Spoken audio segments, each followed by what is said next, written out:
सनातन धर्म के खातिर भाजपा में गए कांग्रेसी नेताओं तथा भाजपा नेताओं से सवाल है। धार्मिक स्थल, आश्रम, गौशाला क्यों तोड़ी गई? भाजपा सरकार में रणजीत रथ यात्रा पर दंड क्यों? आदि जवाब चाहिए। सबसे पहले बताया जाए कि पंचायत क्षेत्र में गोमटगिरी पर्वत पास महाकालिका मंदिर की भोजनशाला, गौशाला आदि तोड़ी गई। 86 एकड़ जमीन मुक्त की। बताया नहीं अभी तक कहाँ है जमीन है। सुपर कॉरिडोर पर सर्विस रोड निर्माण में बाधक बता मंदिर क्षेत्र तोड़ा गया।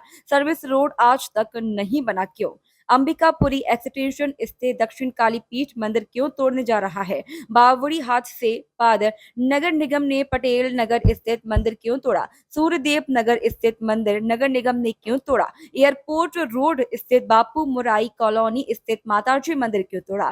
कुछ एक स्थानों पर पुलिस और भूमाफियाओं ने मंदिर तोड़े हटाए, जैसे जनशक्ति नगर एयरपोर्ट रोड स्थित भैरवनाथ मंदिर हटाकर वहां अवैध 4 दुकानों का निर्माण किस सरकार संरक्षण में हुआ? स्मार्ट सिटी योजना अंतर्गत बड़ा गणपति मंदिर द्वार से लेकर 100 मंदिरों को पीछे किया गया है, आखिर क्यों? कांग्रेस से भाजपा में जो नेता गए हैं तथा भाजपा जो सनातन धर्म की बात कर रही है उस पर कुछ सवालिया निशान हैं। इंदौर की परिस्थितियों को देखकर, मध्य प्रदेश की परिस्थितियों को देखकर, अयोध्या, अजय राय, राव वीरेंद्र सिंह, हुंडा जी और चन्नी भाई, ये चारों गए और भी बहुत सारे कांग्रेस के नेता गए। इन्हें टिकट मिला। जो लोग लोकसभा का टिकट चाहते थे या राज्यसभा का टिकट चाहते थे परंतु उनका जनाधार नहीं था, ऐसे लोगों की इच्छा की पूर्ति नहीं हुई तो वह कांग्रेस छोड़ करके गए और इस प्रकार का आरोप लगाया। अगर यह सही था तो इन लोगों को, जिनके मैंने उदाहरण दिए, इन्हें टिकट क्यों मिला? जिस राम मंदिर का शिलान्यास प्रधानमंत्री राजीव गांधी ने किया हो, पहली ईंट आज जो राम जन्मभूमि ट्रस्ट के कोषाध्यक्ष हैं चंपक राय, उन्होंने रखी हो, इंदौर में पत्रकारों के बीच में स्वयं स्वीकार किया हो, वो ये बताएं कि मंदिर जनता का है या भारतीय जनता पार्टी का है? किसी धार्मिक आयोजन में आस्था के आधार पर जाया जाता है या कोई निमंत्रण देता है? बिरला जी का तो मंदिर नहीं है कि बिरला जी मुझे निमंत्रण देंगे तभी मैं भगवान के मंदिर जाऊंगा।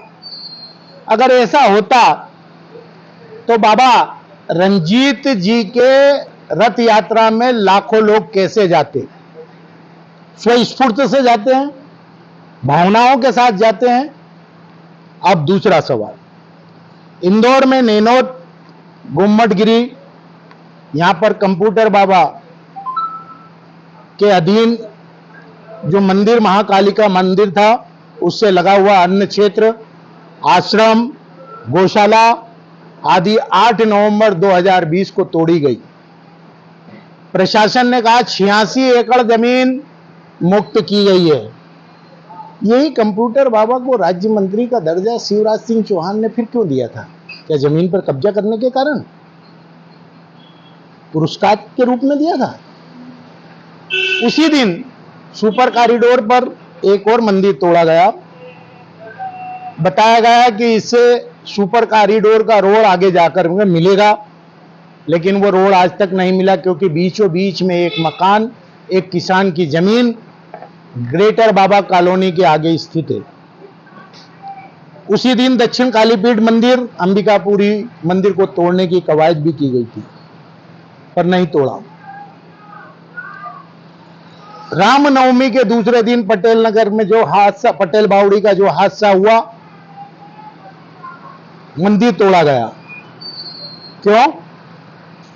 सूर्यदेव नगर में मंदिर तोड़ा गया। क्यों? सवाल यह भी है कि विकास के लिए अगर स्मार्ट सिटी योजना के तहत बड़े गणपति से लेकर के गोराकुंड चौराहे से लेकर के आगे राजबाड़े तक 100 से अधिक मंदिरों को उनकी जद से हटाया गया। अंतिम चौराहे पर शौचालय के पास 7 मंदिर शौचालय हटा करके बसाए गए।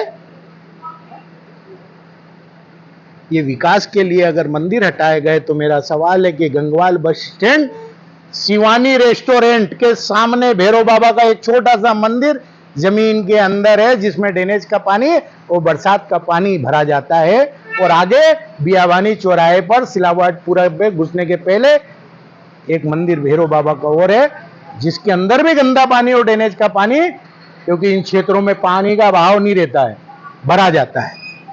विकास की ये दूसरी धारणा है आपकी। नंदा नगर, नेहरू नगर आदि क्षेत्रों में सड़कें बनती हैं, बड़ी बड़ी सड़कें बनती हैं, लेकिन मंदिर को छेड़ा नहीं जाता। ये विकास की कौन सी रेखा है? एक तरफ आप मंदिरों को हटा रहे हैं, दूसरी तरफ विकल्प के रूप में मंदिर को रखते हुए आप सड़क बना रहे हैं। एक तरफ बाबा रणजीत की रथ यात्रा निकलने पर गंदगी फैलाने के नाम पर 35,000 रुपए का अर्थदंड वसूल कर लिया जाता है, नोटिस दिया जाता है। वो रथ यात्रा भगवान की थी। दूसरी तरफ 3 दिन बाद ही भारतीय जनता पार्टी के नेताओं का जुलूस निकलता है, पूरे क्षेत्र को गंदगी से पाट दिया जाता है, 1 रुपए का दंड नहीं होता। भगवान की रथ यात्रा पर दंड। भारतीय जनता पार्टी के नेता, चाहे वो शिवराज हो या अन्य प्रदेशाध्यक्ष हो, उनकी रथ यात्रा निकलती है, उस पर कोई दंड नहीं होता, संपत्ति विरूपण का कोई मामला दर्ज नहीं होता। ये कौन सी धारणा है? गौ माता को पालने पर इंदौर में रासुका लग जाती है। 1 लाख से अधिक कुत्तों की संख्या हो गई है।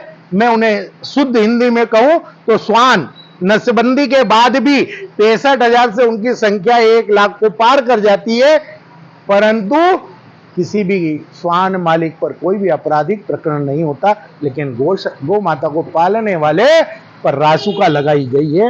ये कौन सा सनातन धर्म का पालन कर रही है भारतीय जनता पार्टी? 17,000 से अधिक गौ माताएं रातों रात गायब कर दी जाती है। कहां है, किस हाल में है, कोई नहीं पूछता। ये सनातन धर्म कैसे बता रहे हैं कि आप सनातन धर्म के ध्वजधावक हैं? ये कुछ सवाल या निशान है जो भारतीय जनता पार्टी के नेताओं से मैं पूछ रहा हूं, तथा कांग्रेस के उन नेताओं से पूछ रहा हूं जो बड़ी बड़ी बातें करके अपने कुछ अदृश्य इच्छाओं की पूर्ति के लिए कांग्रेस छोड़ करके भारतीय जनता पार्टी की चौखट पर सजदा करते हुए दुपट्टा धारण करते हैं। जो दल पहले हिंदू धर्म की बात करता था, जबकि जब उसे मालूम पड़ा कि मोदी जी भी कहते हैं कि हिंदू धर्म नहीं होता, हिंदू सभ्यता, संस्कृति और जीवन जीने की एक शैली है, सनातन धर्म होता है, तो अब सनातन धर्म की व्याख्या वो कम से कम हमें न सिखाएं।